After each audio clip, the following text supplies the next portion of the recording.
Quase não abri esse corpo. Se eu não abrisse, ela teria enterrado os dois.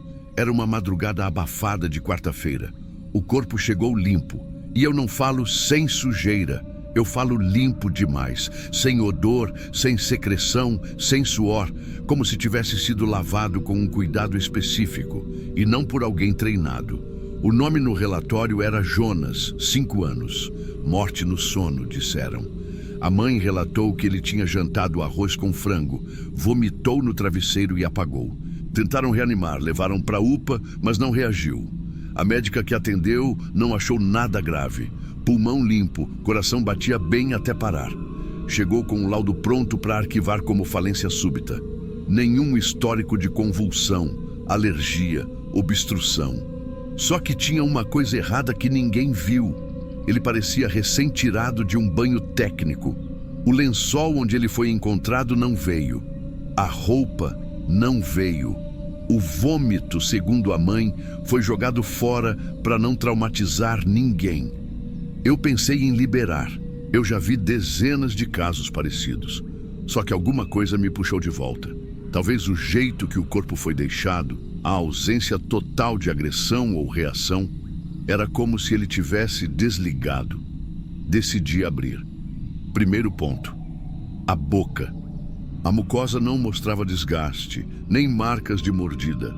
A garganta estava lisa, o esôfago estreito demais. Como se ele não usasse aquela via como uma criança normal. Não tinha sinal de refluxo, nem engasgo, nem defesa. Só ausência. Quando abri o estômago, veio o primeiro calafrio. A comida estava inteira demais. Não triturada, não parcialmente mastigada, inteira.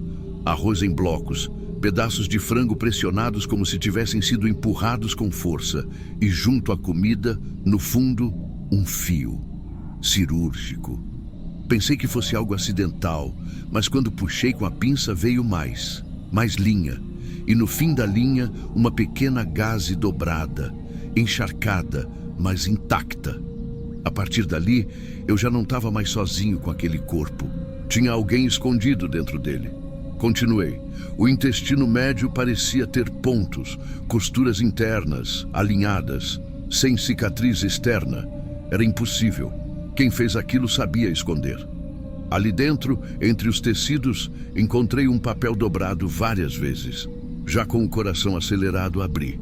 Era uma folha de caderno com letra infantil. Um desenho mal feito de 2 crianças deitadas lado a lado. E escrito, torto: "Eu comi sem mastigar como você pediu. Agora dorme comigo também." Chamei a perícia externa. Não podia ser coincidência. Aquilo ali era simbólico demais para ser acidente e técnico demais para ser descuido. O que a gente começou a descobrir depois foi o tipo de coisa que não dá para explicar num laudo. Jonas não tinha registro escolar. Nunca passou por pediatra nos últimos 2 anos. Não tinha cartão de vacinação nem acompanhamento básico. A mãe, segundo os registros da unidade de saúde do bairro, alegava que educava em casa. Morava com um menino sozinha, numa casa simples no bairro Parque Piauí. Nenhum vizinho tinha muito contato. Ela saía pouco. Fazia compras tarde da noite, pagava tudo em dinheiro. No interrogatório informal, quando questionada sobre o papel dentro da criança, ela só disse uma frase: era dele. O que a gente descobriu depois disso foi pior. Essa mulher já havia passado por um parto anterior, em 2016, mas nunca registrou o nascimento da criança. O hospital só tinha o prontuário da internação sem notificação de óbito. A enfermeira da época relatou que ela deu entrada em trabalho de parto avançado e saiu antes da manhã seguinte. Levou o bebê. Disse que ia direto para casa. Nunca mais apareceu. A hipótese da perícia foi a mais seca que eu já ouvi. Ela costurou partes simbólicas do primeiro filho dentro do segundo. Um ritual íntimo, doente, silencioso. Jonas não mastigava porque, desde pequeno, aprendeu que aquilo era dele. Que era para engolir, guardar, manter dentro. E ela fez ele prometer. Com a letra dele, com o papel dele, com o corpo dele. A mulher nunca foi julgada. A equipe médica classificou como risco extremo a própria vida e a vida de terceiros. Foi internada numa clínica de acompanhamento intensivo. Está lá até hoje. Ninguém mais visitou. Ninguém quis saber. E eu também quase deixei passar. Se eu tivesse liberado aquele corpo sem abrir, ela teria enterrado os dois, como se fossem um só. E talvez seja isso que mais me persegue. Não o bilhete, não a comida, não os fios, mas o silêncio, porque o corpo parecia em paz. E tem coisa que a gente não devia chamar de paz. Tem coisa que é só obediência demais. Se o corpo falasse, teria gritado. Mas o corpo só contou o que podia, que mastigar dói. E que tem gente que ensina isso antes dos dentes nascerem. Se esse relato te prendeu até aqui, é porque você também sabe que tem histórias que não deviam ser esquecidas. Então deixa seu like para ajudar esse caso a alcançar mais gente e se inscreve no canal, porque tem muito mais vindo por aí. O silêncio conta muito, mas aqui a gente escuta.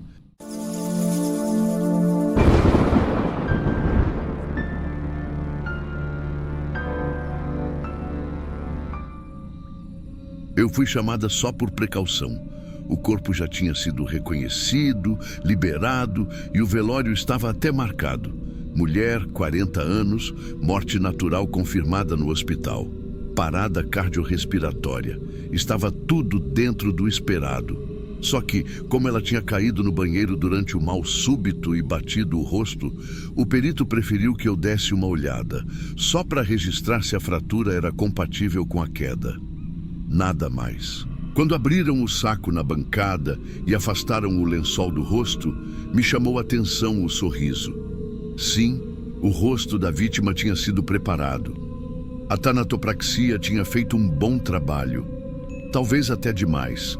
A expressão dela parecia leve, quase serena, como se tivesse aceitado a própria morte. E aquilo para mim já era estranho, porque traumas faciais não costumam deixar o rosto assim. Mas o que me fez parar de verdade foi o dente. Ela tinha um alinhamento perfeito. Dentição superior muito bem cuidada, estética refinada, típica de paciente particular. E ali, no lado esquerdo, entre o segundo pré-molar e o primeiro molar, eu vi um implante. Não era qualquer implante. Era um que eu mesma tinha feito. Aquela curvatura leve, o ângulo de encaixe, a microcorreção na cerâmica, era meu trabalho. Mas eu não tinha feito aquilo naquela mulher. A paciente que recebeu aquele implante era outra, Larissa, 34 anos, desaparecida há cerca de 4 meses. Eu demorei para processar, fui até o prontuário do IML. Peguei a ficha da mulher, nome, endereço, contato do marido. Tudo estava documentado e tudo batia com a vítima já identificada. Renata, esposa do homem que assinou a liberação. Mas os dentes diziam outra coisa. Pedi radiografia da mandíbula. Solicitei que não mexessem em nada até eu ter certeza. Na chapa panorâmica, o que eu vi foi um truque. A parte superior do rosto tinha sido reconstruída. Tecidos colados com adesivo, suturas mal alinhadas e uma leve marca de malha compressora ainda visível na parte interna da bochecha. Alguém tinha remodelado aquele rosto. E não foi por estética, foi para enganar. A reconstrução tinha o objetivo de cobrir outra face.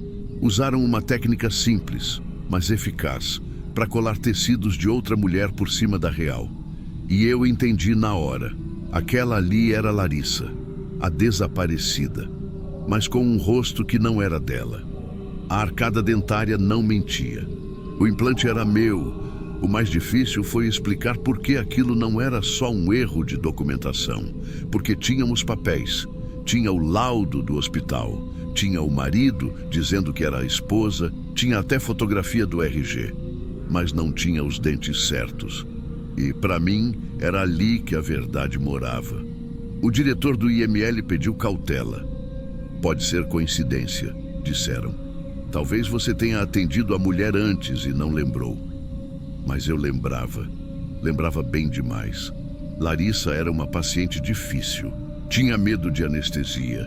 Tremia quando encostava a broca. Fazia 1000 perguntas. Aquela prótese foi colocada numa sessão que demorou quase 4 horas. E no final, ela chorou de nervoso. Eu mesma entreguei o certificado de garantia do implante, com o meu carimbo. Ela desapareceu poucas semanas depois. E agora, meses depois, alguém tentava enterrar esse sorriso num rosto que não era dela. Quando a radiografia confirmou o encaixe do implante e as proporções da mandíbula, não havia mais dúvida. Era Larissa. Mas o rosto tinha sido moldado com outro tecido. E aí veio o segundo choque. A pele usada na reconstrução era de outra mulher. Havia sinais de costura e aderência manual. O queixo, a parte superior da bochecha, a raiz do nariz, tudo foi colado com técnica grosseira, mas suficiente para passar em velório rápido. O rosto que estava sendo velado não era real. Era como uma máscara fina, feita com pedaços compatíveis, posicionada de forma a lembrar outra pessoa. O exame revelou ainda que a mulher que cedeu o rosto, até então não identificada, tinha sinais de procedimento estético recente: preenchimento labial, fios de sustentação e micropigmentação nos olhos. Era alguém jovem, provavelmente com traços parecidos com a esposa desaparecida do homem que reconheceu o corpo. Ou seja, 2 mulheres foram usadas para construir uma só. E tudo para que ele pudesse enterrar uma história. Depois disso, o caso foi desdobrado. A perícia geral foi acionada. O marido, que havia feito o reconhecimento, foi interrogado e entrou em contradição várias vezes. Descobriram que ele já havia solicitado documentos para desbloquear uma herança em nome da esposa desaparecida, alegando que ela tinha sumido por problemas emocionais e que agora finalmente tinha sido encontrada sem vida. Mas o corpo que ele tentava enterrar não era da mulher que ele descreveu, era da mulher que ele sumiu. E o rosto era de alguém que ele nunca sequer mencionou. Naquela noite, eu fiquei muito tempo sozinha na sala de odontologia. Não tinha mais nada para fazer ali, mas fiquei. Eu olhava para aquele sorriso quieto, sorriso encaixado com perfeição, e pensava, foi só porque eu conhecia aquele dente que ela voltou. O queixo era dela, o dente era dela, o rosto não era de ninguém. E foi por um implante mal ajustado que ela voltou para casa.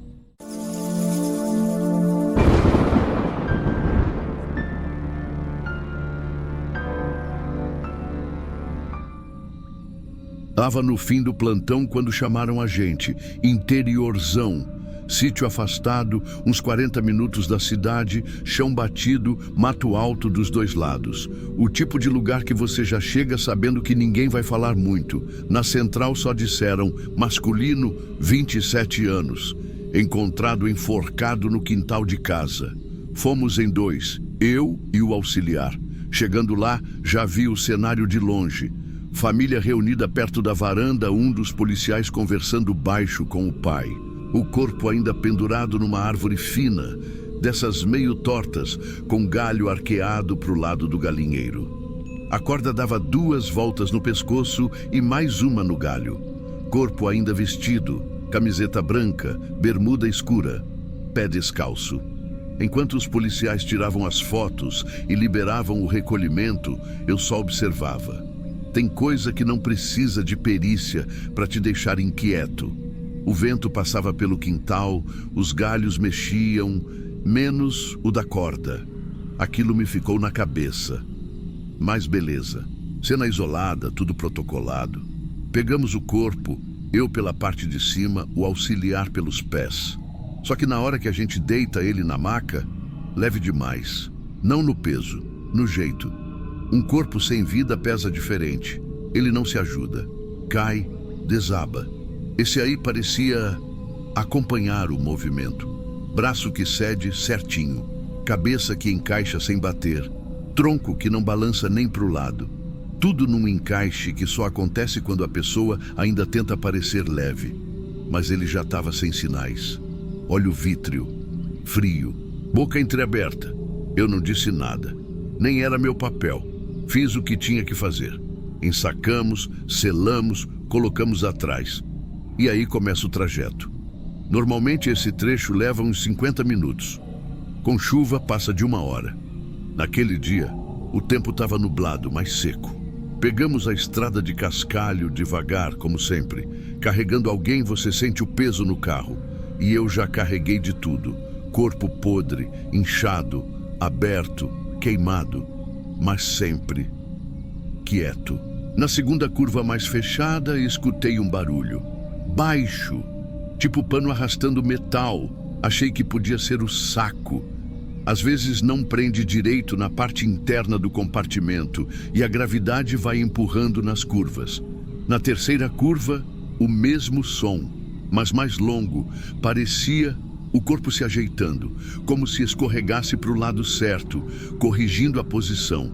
Só que não dava. Estava embalado, selado, imóvel. E mesmo assim, na curva seguinte, veio a dúvida. Eu estava ouvindo isso mesmo.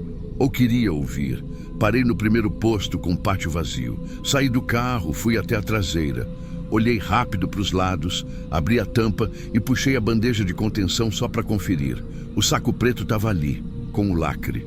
Só que na lateral, bem onde os braços estavam encostados, tinha um rasgo. 4 centímetros, mais ou menos. Não era corte de faca. Era tipo uma pressão de dentro para fora. Pensei na trava. Podia ter enroscado na hora de selar, mas a dobra da lona têxtil estava empurrada. Como se algo tivesse empurrado, com força suficiente para quase rasgar. Fechei de novo. Fiz o resto do caminho em silêncio. Na chegada, os técnicos já esperavam. Entreguei os documentos, avisei do detalhe do rasgo. O auxiliar perguntou se podia já tirar para o exame. Disse que sim. Fiquei por ali. Quando abriram o saco, tudo parecia normal. Corpo sem outros ferimentos visíveis. O mesmo rosto da cena. O mesmo corte no pescoço feito pela corda. Mas eu comentei. Esse aí se mexeu na viagem. Todo mundo riu. Um riso de canto de boca, de quem ouve coisa assim o tempo todo. Só que o auxiliar parou. Ficou encarando o pescoço. Me chamou com a mão. Não fui até a mesa. Fiquei onde estava, mas ele falou alto. Aqui tem 2 marcas. Silêncio. O laço principal, aquele da corda, era visível. Pressão larga, cruzando a traqueia. Mas acima dele, tinha uma outra marca, mais fina, quase sumindo. Parecia feita por coisa plástica, como aquelas braçadeiras de nylon que policial usa para conter braço de suspeito. O clima mudou. Do riso para o sério. Chamaram a legista de plantão. Examinaram o pescoço com calma. Reviraram o histórico, as primeiras fotos, a posição do corpo na cena. E aí começou a sequência de contradição. A marca fina estava ali antes da corda. Isso era certo. E o laudo preliminar não citava ela. Nem os policiais tinham reparado. Mas o corpo tinha deixado claro, durante o caminho. Foi nesse momento que a perita pediu as imagens da cena original. Repararam que a corda que estava no pescoço do rapaz fazia uma volta dupla, mas só uma delas mostrava compressão real. A outra era de enfeite. A árvore tinha galhos baixos, dava para alguém subir fácil e armar a cena. Ainda mais com a corda solta, meio improvisada. A posição do corpo pendurado também não batia. Ele estava com os joelhos meio flexionados, como se tivessem baixado ele depois. Nem sinal de tentativa real de levantar o corpo, como normalmente acontece quando alguém se debate. Mas tudo isso só veio porque alguém insistiu no detalhe do caminho. Porque eu falei que o corpo se mexeu. Porque eu fui teimoso com o barulho. Porque aquele peso estava errado. No laudo final, a conclusão mudou tudo. O rapaz não tirou a própria vida. Ele foi imobilizado com uma braçadeira plástica, aquelas de prender pulso, asfixiado com aquilo. E depois, Alguém preparou a cena para parecer outra coisa. Tinha sinal leve de marca nos punhos, mas era discreto demais. Como ele usava pulseira, passou batido. As marcas no pescoço de cima, mais finas, só apareceram de verdade com a reidratação na mesa. O pior é que quase ninguém teria olhado duas vezes. Era um caso limpo, família em choque, ambiente rural, nada fora do lugar. Só que o corpo quis ir contra o papel que deram para ele e fez isso na estrada. Foi ali dentro do carro que eu entendi que tem coisa que não precisa gritar, só arranhar o suficiente para alguém ouvir. Na semana seguinte, a investigação deu sequência e o nome de um homem apareceu. Um conhecido da vítima, ligado a empréstimos em dinheiro, extorsão, boatos de vídeos de chantagem. Nada confirmado oficialmente, mas o que ficou no papel não é o que mais me marcou. O que ficou foi aquele segundo em que eu pisei no freio na curva da estrada e o barulho veio de novo.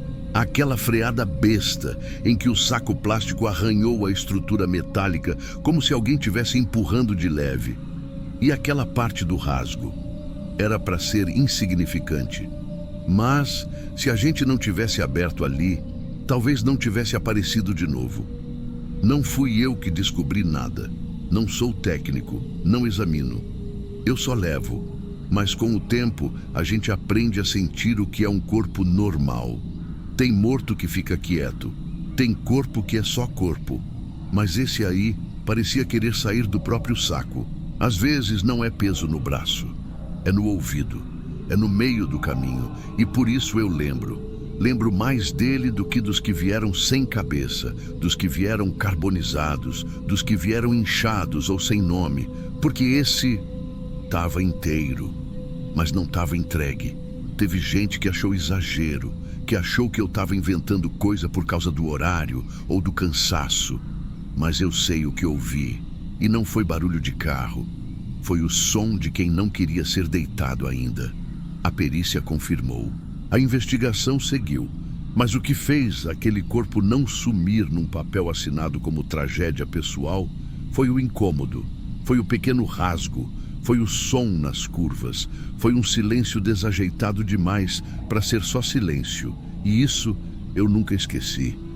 Tem corpo que pesa na mão. Tem corpo que pesa no ouvido. Esse aí te pesou no caminho.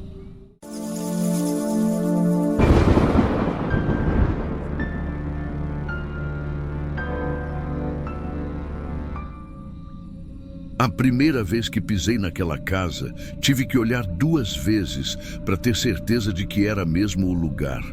A cena estava perfeita, não no sentido de organizada. Perfeita no sentido de montada, como se alguém tivesse seguido um manual de como apresentar um ambiente limpo, calmo, sem interferência. Uma sala com cortina alinhada, almofada no lugar certo, uma xícara no braço da poltrona. No chão, uma área de carpete e, ao lado, o que restava da marca onde o corpo tinha sido encontrado, caída entre a parede e uma cadeira de encosto largo. Não tinha nada visivelmente errado.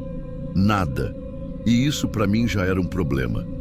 Quando você trabalha com cena de crime, aprende rápido que casa limpa demais não significa ausência de caos. Muitas vezes significa que ele foi escondido. A mulher, segundo o laudo inicial, teria sofrido uma reação grave a medicamentos controlados. Uma mistura que provocou uma parada cardíaca súbita. Era o que constava no primeiro relatório, mas os exames de sangue estavam incompletos. A causa exata ainda não tinha sido confirmada. O promotor, por algum motivo que não veio detalhado no chamado, pediu uma nova verificação da cena. Eu fui destacado para essa etapa. Era uma casa térrea em um condomínio fechado, região central de Brasília. Tudo dentro da normalidade para um casal sem filhos. Nada de indícios de arrombamento, nenhum vizinho ouviu gritos, ninguém viu nada. Mas o que me chamou a atenção foi o chão. Mais precisamente, a poeira no chão. Ali no canto da parede, próximo ao rodapé, havia uma camada fina de pó branco. provavelmente vinda de uma pequena reforma ou apenas poeira acumulada por falta de uso da sala. Só que entre essa poeira havia algo que me fez parar. Um círculo de aproximadamente 3 centímetros, meio borrado, como se alguém tivesse encostado um objeto ali e depois retirado ou passado um pano. A questão era, a mancha estava por cima da poeira, não embaixo, por cima. E isso reverte a lógica. Se a poeira estava ali antes, o borrão deveria ter ficado coberto. Mas ele estava limpo, visível, tinha sido feito depois que a poeira já estava assentada. Eu me abaixei, tirei uma foto com lente macro, luz lateral. Depois, usei um reagente químico próprio para identificar vestígios de substâncias orgânicas. O borrão revelou um tom pálido de vermelho diluído. Marcas de algo líquido, escorrido, que alguém tentou limpar com pano úmido e não secou direito depois. E isso derrubava a história da morte repentina, porque indicava interferência posterior à suposta morte súbita. Continuei a varredura por mais tempo. A casa estava limpa demais, mas havia pequenos erros na coerência da limpeza. Um canto de rodapé sem poeira, mas o rodapé acima intacto.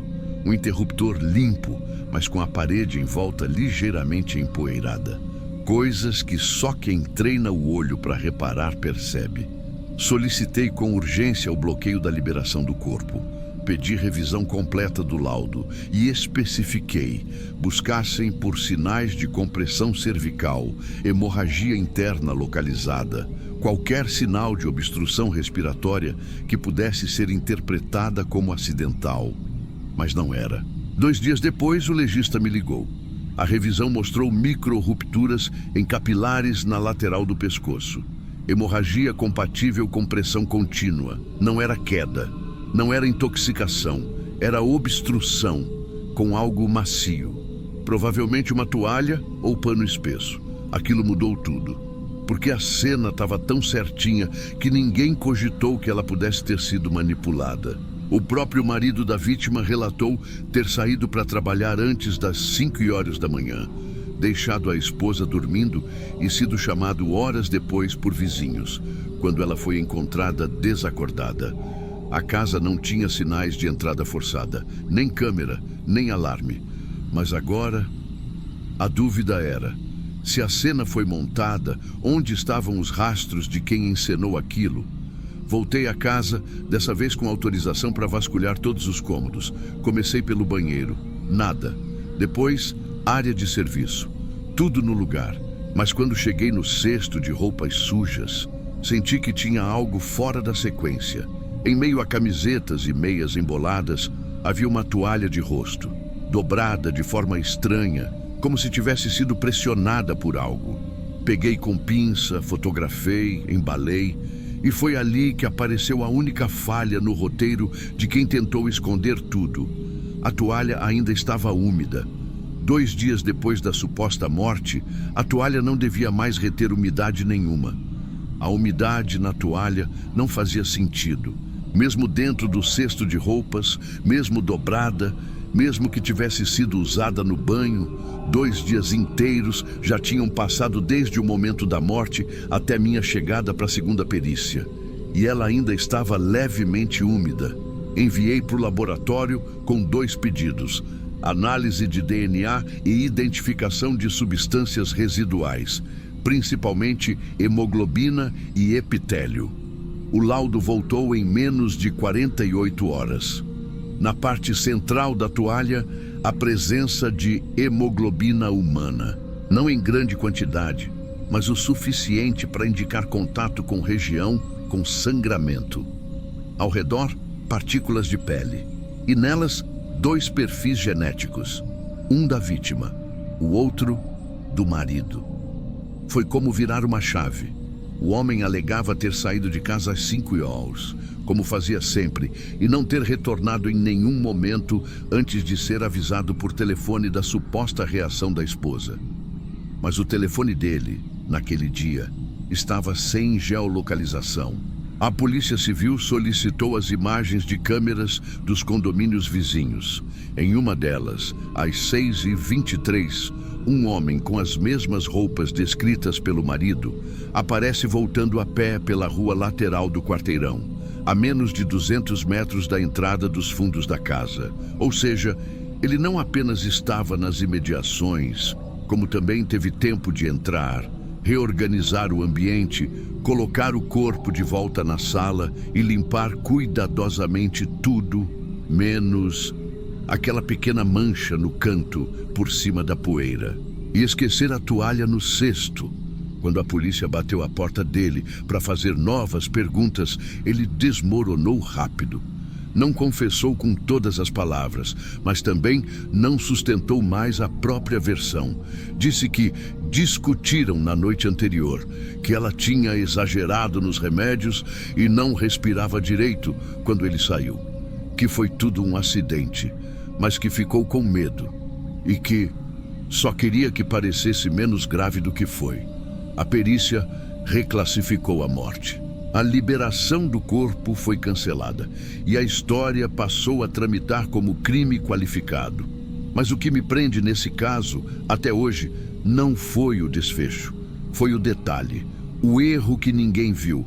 Nem a equipe que atendeu primeiro, nem o legista que fez o laudo inicial, nem a funerária que preparou o corpo. Ninguém reparou no borrão. Ninguém se abaixou para olhar o chão. E eu fico pensando em quantas outras cenas foram bem montadas o suficiente para passar. Quantos corpos foram enterrados com a verdade toda arrumada, mas fora de lugar. Essa mulher quase foi uma dessas estatísticas. Quase, porque alguém limpou demais. E limpou por cima da poeira. Tem gente que aprende a tirar a vida sem deixar marca no corpo, mas ainda tropeça na poeira. E é ali, bem ali, que a verdade respira baixinho, até alguém parar de olhar só o centro da cena e perceber o que ficou no canto.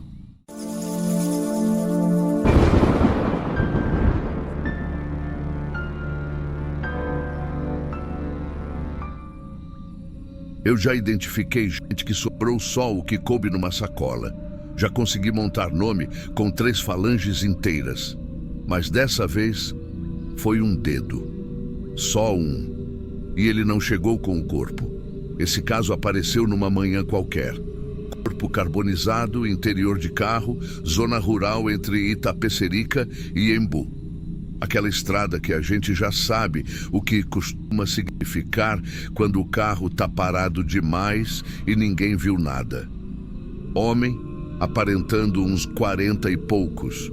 Ou o que sobrou dele. Sem documento, sem relógio, sem dente, sem quase nada. A identificação não era prioridade. O caso parecia claro. Carro queimado com o sujeito dentro, provável acerto entre suspeitos.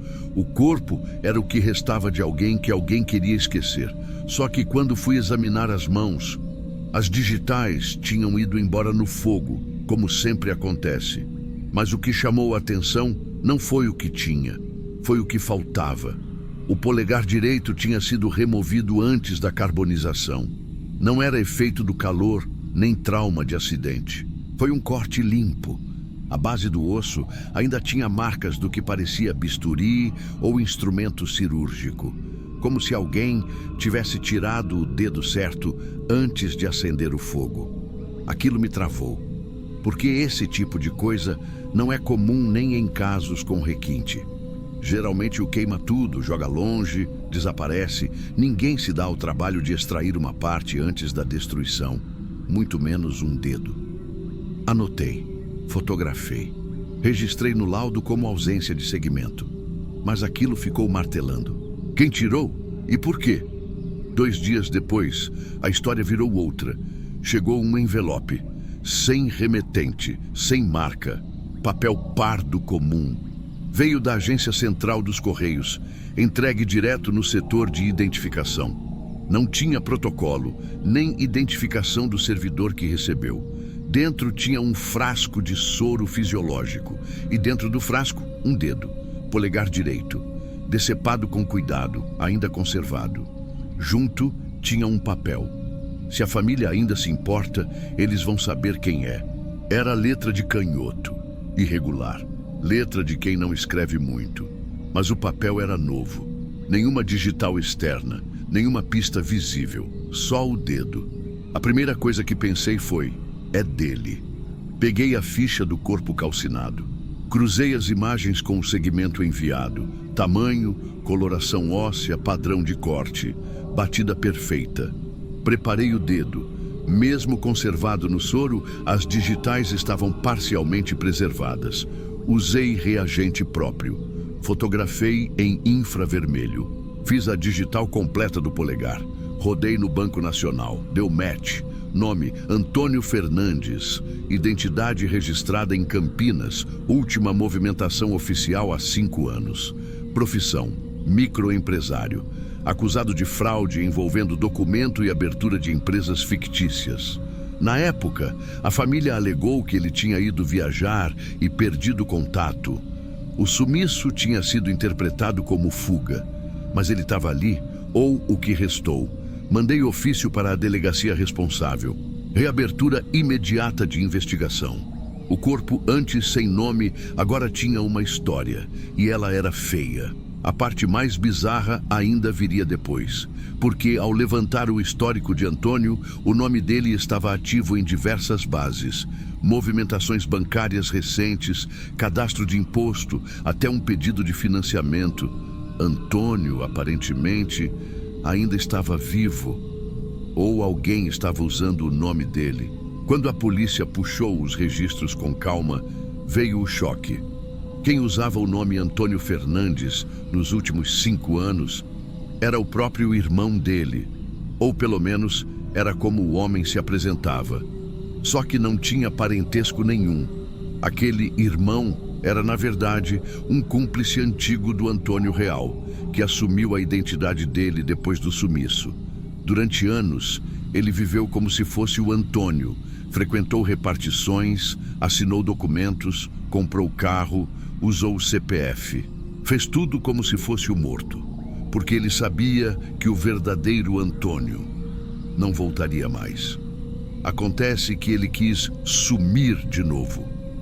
O cúmplice já estava sob radar por uma nova denúncia, dessa vez relacionada a empresas laranja de fachada internacional.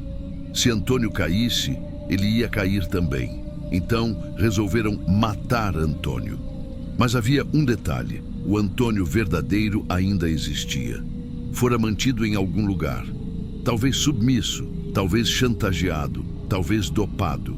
Ninguém sabe até hoje. O que se sabe é que aquele corpo queimado no carro era ele. A morte tinha sido montada. O falso irmão levou o corpo verdadeiro para o carro, colocou gasolina, ateou fogo e desapareceu com o dedo. Só que algo deu errado. Talvez um remorso, talvez medo. Talvez alguém próximo descobriu o que ele fez e decidiu não deixar barato, porque alguém mandou aquele dedo de volta. E quando a polícia prendeu o falso Antônio, ele ainda tentou sustentar que o irmão estava vivo em viagem. Mas as digitais não mentem. O corpo calcinado, a ausência do polegar, o bilhete anônimo, tudo apontava para o mesmo desfecho. Ele matou o verdadeiro e tentou sumir com a verdade. Mas o dedo, só o dedo, bastou para desmontar a farsa inteira. Depois que ele foi preso, começou a negar tudo. Disse que recebeu o corpo, que encontrou o Antônio morto, que não sabia de nada. A história caiu quando os investigadores encontraram registros do carro usados para a cena. O veículo pertencia ao próprio acusado e a compra do combustível foi feita com um cartão vinculado a ele. Mas até hoje, o que me trava é o bilhete, a caligrafia, o modo como o dedo foi enviado, conservado, preparado, protegido. Aquilo não foi feito com pressa, não foi um impulso. E mais uma coisa que ficou marcada. Amostras de DNA do dedo foram comparadas com familiares do Antônio. A irmã, um primo distante. A mãe, que ainda estava viva. E não bateu com ninguém. O DNA do dedo não tinha parente direto registrado. Nem pai, nem mãe, nem filho, nem irmão. como se aquele corpo não fosse de ninguém, mas ele tinha nome, e o nome voltou sozinho. Tem gente que tenta desaparecer e consegue por um tempo, mas a digital não esquece, ela não apaga. E às vezes, só um dedo volta, só para lembrar quem aquela pessoa foi.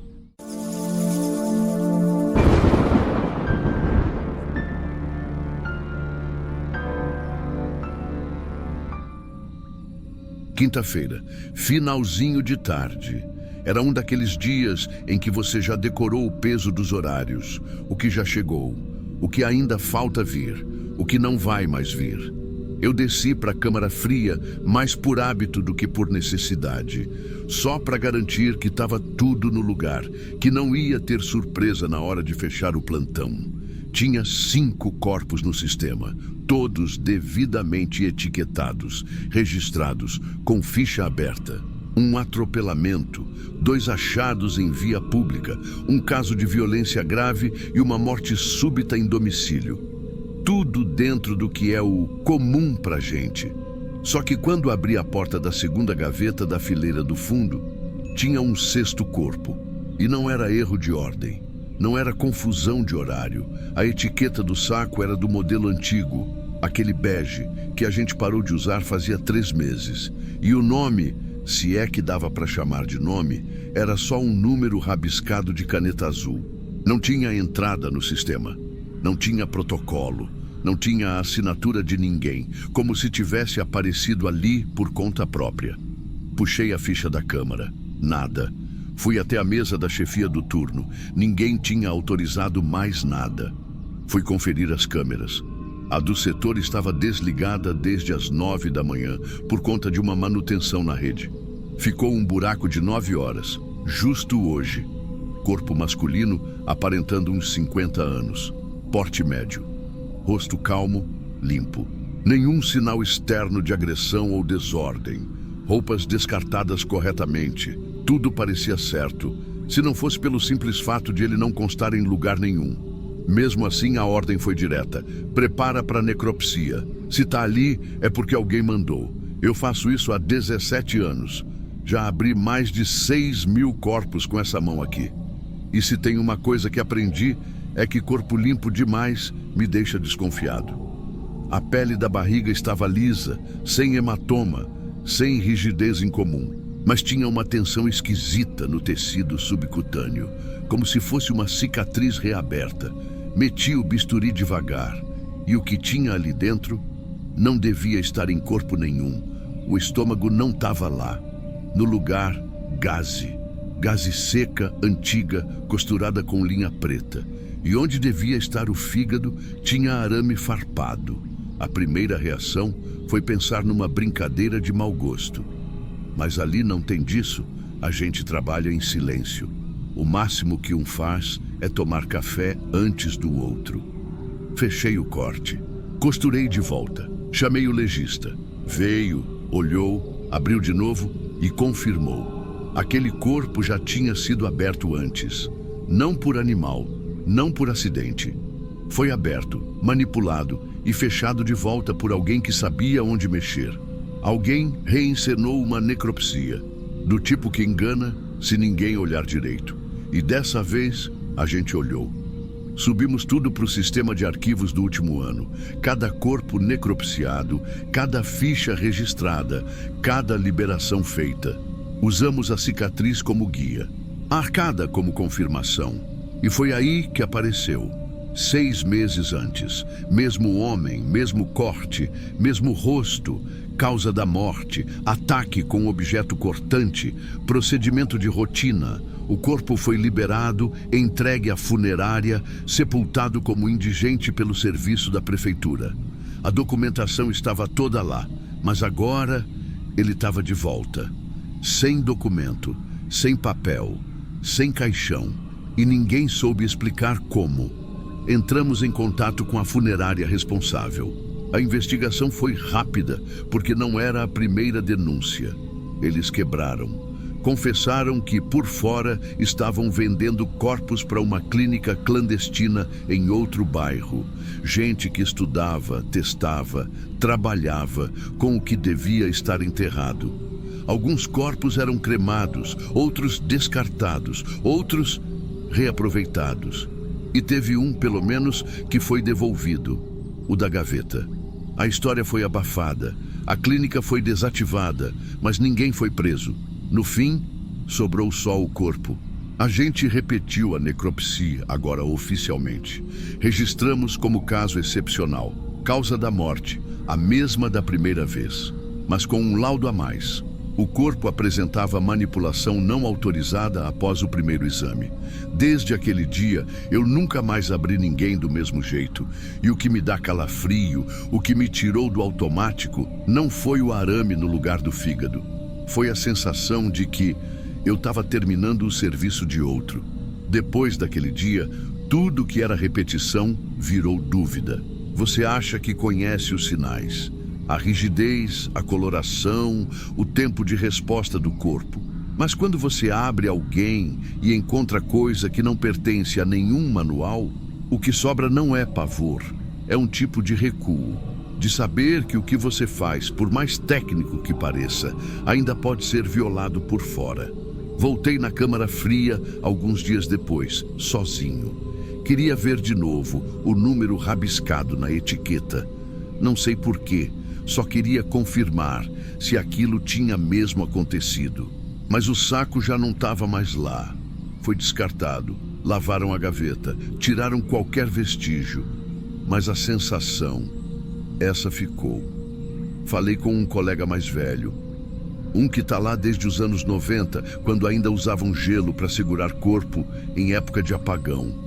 Ele me contou que esse tipo de reaparecimento não é novo. Só não costuma deixar marca. Disse que às vezes um corpo chega, é liberado e meses depois aparece outro com as mesmas características. Mas sempre tem um erro, uma diferença, um dente faltando. Algo que permite dizer não é o mesmo. Dessa vez não teve erro. Era ele. A parte mais difícil não foi mexer de novo em alguém que eu já tinha aberto. Foi perceber que, da primeira vez, ele parecia um corpo comum, e da segunda, não parecia nada, não tinha peso, não tinha cheiro, era como se fosse só o invólucro. E a parte mais estranha, a marca da primeira necropsia, a linha da costura original, não estava lá. Alguém refez o corte, refez os pontos, refez tudo, só que por fora. A profundidade estava errada, a tensão da pele errada. Era uma imitação. Teve um momento enquanto eu costurava pela segunda vez que meu braço tremeu. Foi tão leve que nem percebi na hora.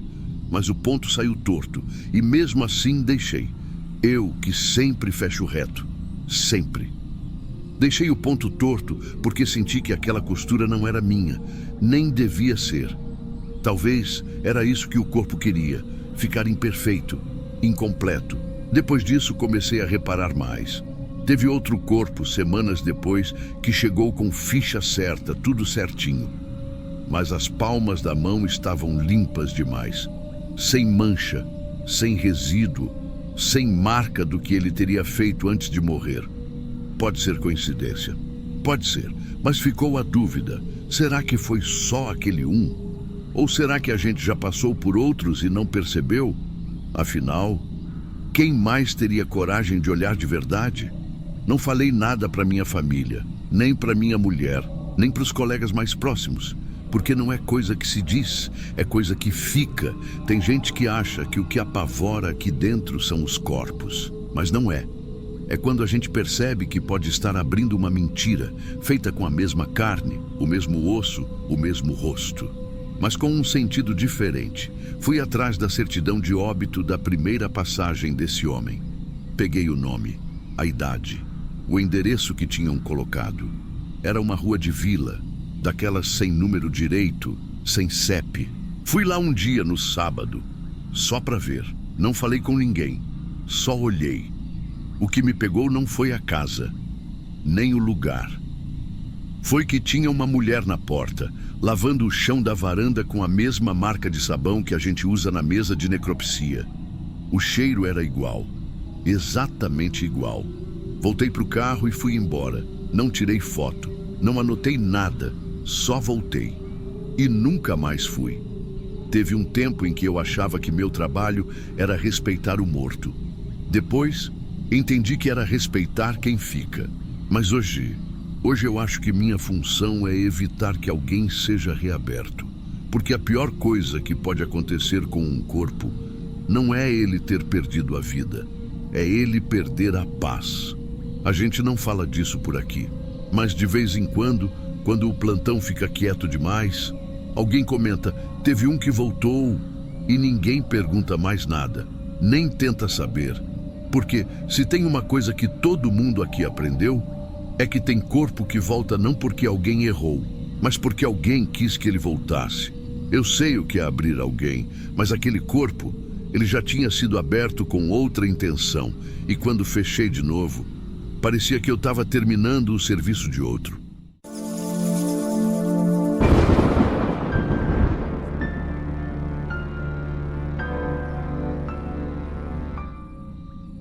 Eu estava no plantão da sexta, final de expediente, um dia puxado, calor ainda grudado na nuca. Vieram 2 de uma vez só, um identificado, outro não. O sem identificação já veio direto da rua. Encontraram ele perto do canal da torre. Nenhum documento, nada nos bolsos, sem tatuagem, sem cicatriz, só o corpo mesmo. Entrou no sistema como masculino, pele clara, estatura média, aparente 40 e poucos. O outro era um rapaz do Arruda, já veio com nome, idade, certidão. Tinha sido internado uns dias antes por complicações respiratórias. A morte foi natural, segundo o hospital. A funerária veio buscar e, como ele ia ser cremado, precisava passar por exame legal rápido, só para confirmar. A pressa é inimiga, mas às vezes é protocolo. No caso da cremação, a liberação precisa ser mais ágil. A gente não deixa corpo acumulado no fim de semana, nem atrasa o sepultamento sem razão. Então, quando me entregaram os 2 ao mesmo tempo, fiz o que muita gente faz. Peguei a ficha externa e bati com o número do saco. Era a ordem do laudo. O laudo tinha nome, e o saco tinha o número que o legista chamou. Confere. Ele levou para a sala, fez os exames de praxe, anotou o que tinha que anotar e assinou. Foi tudo tão rápido que ninguém desconfiou de nada. Cerca de 2 horas depois, o corpo já estava pronto. Ficou guardado na câmara até o pessoal da funerária chegar para levar. Era um sábado. Na segunda-feira de manhã, a primeira coisa que escutei foi a porta da recepção batendo com força. Era a funcionária da funerária. Tremendo. Disse que tinha dado tudo errado na hora da despedida. A mãe do rapaz, a mãe entrou na sala, viu o corpo no caixão e falou na hora, esse não é meu filho. Fizeram de tudo. Tentaram acalmar, convencer, disseram que ele tinha mudado um pouco por causa da condição médica, do tempo no gelo. Mas a mulher estava certa. E quando uma mãe está certa, não tem argumento que derrube. Mandaram buscar a digital do prontuário antigo. A comparação deu o que ninguém queria ver. O corpo liberado para cremação não era o rapaz da ficha. Era o outro. O que ninguém tinha identificado. A notícia caiu como um tijolo na minha garganta. O corpo certo, o rapaz do bairro, ainda estava no IML. E o outro tinha sido cremado. E agora? A gente refez o caminho, puxamos tudo, conferimos o laudo. O nome estava certo, mas o rosto era outro. A etiqueta de papel colada no saco com o número do processo estava errada. Ou melhor, o saco foi trocado antes de chegar na sala. E eu fui quem passou para frente, porque a ficha batia com o número, mas ninguém abriu o saco para conferir o rosto antes. Naquele dia, o legista estava com outro caso na sala ao lado. Me pediu para adiantar. Já está com a documentação? Traz esse primeiro. Trouxe. E trouxe o corpo errado. Quando sentaram comigo na salinha do fundo para entender o que tinha acontecido, eu não conseguia explicar. Era como se eu tivesse apagado a memória do momento. A lembrança do rosto certo no saco certo não vinha. E a que vinha não servia mais para nada. Só sei que carimbaram tudo, que o laudo saiu, que a liberação aconteceu. E o erro só apareceu depois do que não podia mais ser desfeito. A família do rapaz não teve nem a chance de segurar a mão dele. Receberam só a urna. E o nome na urna era o certo, mas o que estava lá dentro era outro. Eu fiquei naquela semana toda sem saber o que fazer com o rosto do rapaz que ainda estava ali. O corpo dele, o verdadeiro filho daquela mãe, estava ali, fechado, frio, com outro nome preso no papelão do saco. E ao mesmo tempo já não estava mais, porque o enterro dele já tinha acontecido. Só que com outra pessoa dentro do caixão. O que fazer? Colocar o nome de volta? Refazer o laudo? Informar a família que a urna deles não pertence a quem eles acham? Ninguém quis dizer isso. Não teve cerimônia de desculpa. Não teve nota oficial. Só silêncio. A chefe disse que a responsabilidade era técnica, mas compartilhada. O pessoal da funerária tentou jogar para cima da gente, a gente para cima deles. Mas no fim, quem apertou o botão da porta da câmara fria fui eu. Quem puxou o corpo errado fui eu. Quando chamaram a mãe do rapaz de novo, dias depois, já era só para assinar uns papéis. Ela nem perguntou mais nada. Só olhou para mim na hora de ir embora. Não tinha raiva. Tinha um vazio que dava mais medo. O corpo que ela devia ter visto foi enterrado depois, como indigente. Mesmo com nome, mesmo com documento, mesmo com tudo. Porque oficialmente ele já tinha sido cremado. E a ficha dele agora estava com o outro. Na estante da sala de cinzas tem um vidro com a tampa preta. Uma etiqueta branca, datilografada, com nome completo, CPF e número do laudo. Só que o nome não é dele. Eu sei disso. A funerária sabe disso. A mãe sabe disso. Mas ninguém muda. Porque no papel já foi. Às vezes eu entro lá na salinha fria só para conferir se a etiqueta ainda está no lugar. Tá, sempre tá. Mesmo quando dizem que vai ser corrigido no sistema, o vidro segue com o nome errado. E eu fico olhando. Não é o conteúdo que assombra. É o silêncio daquilo que foi feito do jeito certo, mas com a pessoa errada. Teve um dia que um estagiário perguntou se aquele nome ali estava certo. Eu só balancei a cabeça e fui embora. Dizem que o que não é resolvido em vida fica preso por aí. Eu não acredito nessas coisas. Mas de vez em quando tô sozinho ali, parece que o lugar inteiro segura a respiração. Como se alguém soubesse que o nome naquela tampa não era o dele. Tem erro que dá para ajustar.